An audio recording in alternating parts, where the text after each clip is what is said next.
Merc company ने एक ऐसी दवा बनाई है जो मुंह से ले सकते हैं, बहुत आसान है, दुष्परिणाम नहीं है और हाई रिस्क लोगों ने कोरोना होने के बाद जल्दी ले ली तो हॉस्पिटलाइजेशन और डेथ 50% से कम होते हैं। आप कहोगे डॉक्टर गोडसे रविवन ने कहा था ना कि पैंडेमिक का एंडेमिक हो चुका है, तीसरी लहर नहीं आ रही है, महामारी खत्म हो गई है। तो फिर हमें मर्क से क्या फर्क पड़ता है? हमें अब क्यों बता रहे हो ये वीडियो बना के? दो वजह है। पहली वजह ये है कि भारत हमारा एट डॉक्टर गोडसे रविवन पे टैगलाइन क्या था? बचना नहीं है सिर्फ, बेचना भी है। पूरे विश्व का मैन्युफैक्चरिंग इंडिया में करना है, बरकत लानी है, सब देशों को बेचना है। तो अगर अफ्रीका के देश, बाकी के कुछ देश अगर तंदुरुस्त नहीं रहेंगे तो हम उनके साथ बिजनेस कैसा कर सकते हैं?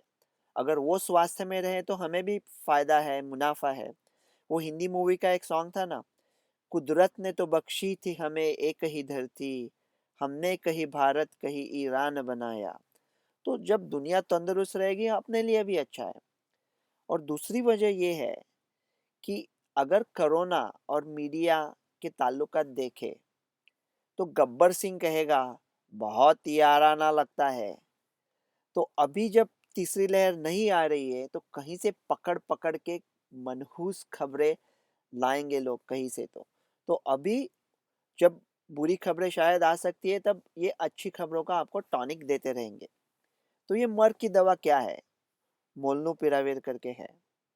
उन्होंने 775 पेशेंट्स में स्टडी की थी। यूएस और कई अन्य देशों में थे।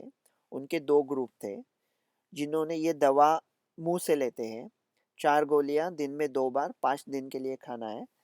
कोविड होने के जल्दी डायग्नोस होने के इमीडिएटली तुरंत बाद ये दवा चालू करनी है।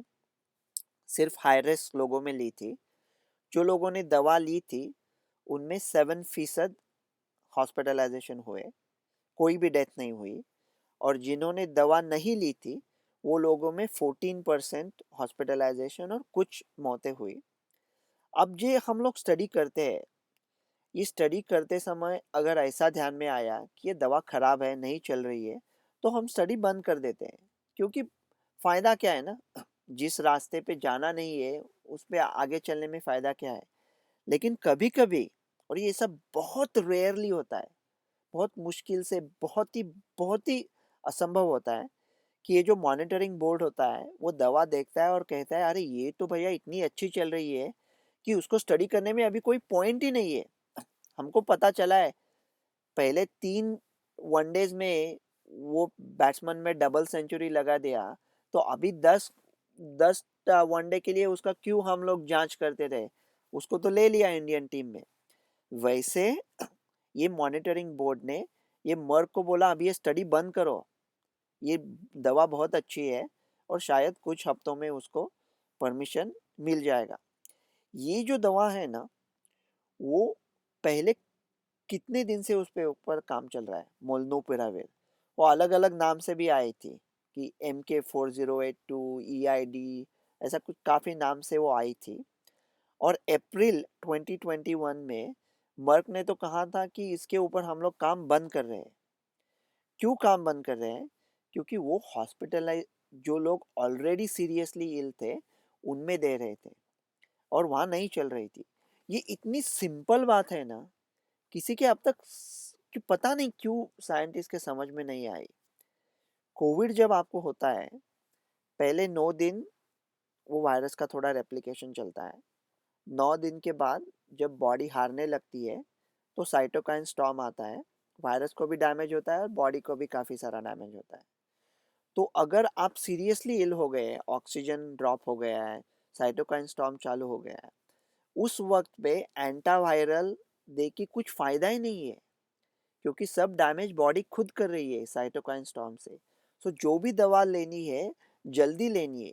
इसलिए मुझे बहुत उम्मीद थी कि हाइड्रोक्सीक्लोरोक्विन चलेगा, लेकिन अभी तो उसके बाद बात नहीं करेंगे कि उसके वो सब स्टडी ने दिखा दिया, लेकिन वो टाइम पे मुझे उम्मीद थी। तो ये पहले क्यों नहीं उनके समझ में आया? मैं कॉन्स्पिरेसी थियरी की नहीं बात कर रहा, लेकिन हम लोग करोड़ों करोड़ों डॉलर्स खर्च कर दिए ये वैक्सीन पे। और मैं वैक्सीन का बड़ा ज़बरदस्त समर्थक हूँ, कहता हूँ आप वैक्सीन ले लो। लेकिन ये करोड़ों डॉलर्स की वैक्सीन बेचने के पहले अगर उसमें से आधे डॉलर या 10% डॉलर्स डाल के ऐसी कोई दवा लाते थे जो मुंह से ले सकते हैं और सिंपल है, तो कितना कितना फायदा होता था विश्व का। देखो इंश्योरेंस होता है ना कार का, वो क्या कहते हैं कि 100 लोगों ने इंश्योरेंस ले लिया और अगर एक आदमी का एक्सीडेंट हो गया, जो 100 लोगों से पैसे लिए हैं उसमें से वो एक आदमी का पैसा दे देंगे और वो इंश्योरेंस कंपनी भी बेचारी थोड़ा मुनाफा कमाएगी। लेकिन अगर कोई ऐसा इंश्योरेंस आया कि कार को एक्सीडेंट होने के बाद आप वो खरीद सकते हो, तो कंज्यूमर्स के लिए कितना अच्छा है। तो वैक्सीन लोगों को लेने के लिए कहना कभी कभी थोड़ा डिफिकल्ट होता है, लेकिन अगर ऐसी कोई दवा है कि जो आपको कोविड होने के बाद आप ले सकते हो, लेकिन इमीडिएटली लेनी चाहिए, तो बहुत अच्छा रहेगा। तो अभी इसका है कि 50% हॉस्पिटलाइजेशन और डेथ कट होते हैं। तो मैंने उसके ऊपर एक ट्वीट डाला था @drgodse_ravi1। तो कोई लोग कह रहे सिर्फ 50%, बाकी के 50% की क्या बात है ना। मेरे इतने दोस्त थे, लेकिन उनमें सारे इतने इडियट्स है, मुझे पैंडेमिक के पहले पता ही नहीं था। कैसी कैसी बात करते हैं ये। अगर कोई नहीं था उसकी जगह पे सडनली आपको 50% बेनिफिट मिल रहा है, तो वो 50% ले लो ना। वो ग्लास हाफ फुल ग्लास, वो दूसरे 50% की क्यों बात कर रहे हो। और सोचने वाली बात ये है कि ये सब स्टडीज हुआ था हाई रिस्क में। ये कहाँ का इंसाफ है कि जो दवा हाई रिस्क में चलती है वो कोरोना के अगेंस्ट चलती है ना, सब में चलेगी।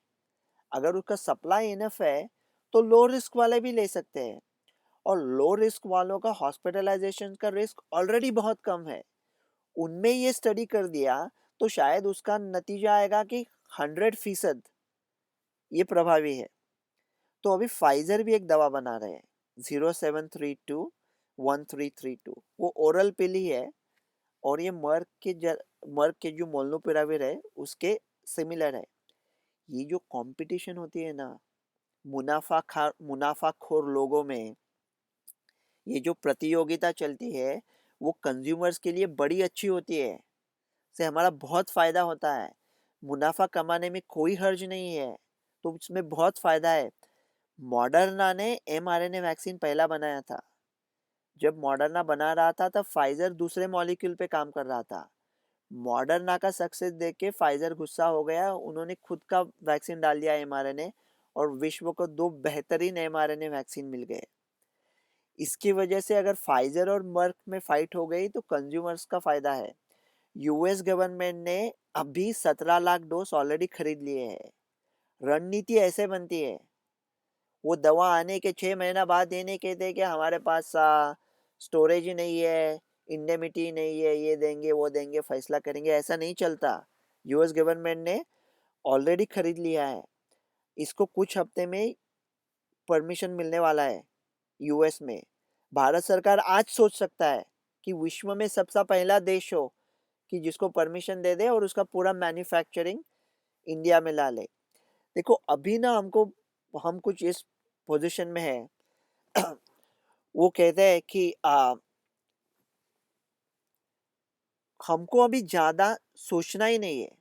वो कहते हैं तेरे जिले में तेरे जिले में भी दिल कांप कांप उठता है, मेरे मिजाज को आसूदगी भी रास नहीं। इसका मतलब हम अभी संतुष्ट होना भी भूल गए हैं। वो सब छोड़ दो अभी। ये महामारी तो खत्म हो गई है और ऐसी जो दवा ओरल आएगी वो पूरे विश्व में अफ्रीका में सब खत्म कर देगी। वैक्सीन ले लो।